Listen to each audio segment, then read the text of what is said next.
मित्रांनो, अमरावती जिल्ह्यात प्रत्येक सरकारी विभागात अधिकाऱ्यांचा भोंगळ कारभार सुरूच आहे.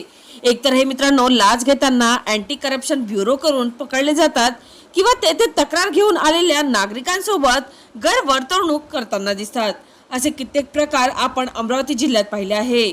मित्रांनो, असाच एक प्रकार आज प्रहार कामगार संघटना यांनी उघडकीस आणला आहे.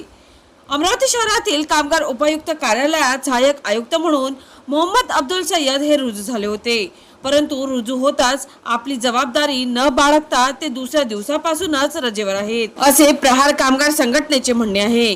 मित्रांनो, सुरक्षा रक्षक मंडळाला अध्यक्ष नसल्याने त्यांची अनेक तक्रारे हे कार्यालय स्तरावर प्रलंबित आहे. मंडळाला अध्यक्ष मिळावा यासाठी अनेक निवेदनेही देण्यात आली, परंतु अद्यापही यावर कोणतेही उत्तर न मिळाल्याने आज प्रहार कामगार संघटना आक्रमक भूमिकेत दिसली. यावेळी त्यांनी अधिकाऱ्यांच्या दालनात जाऊन तिथे खुर्च्या फेकल्या.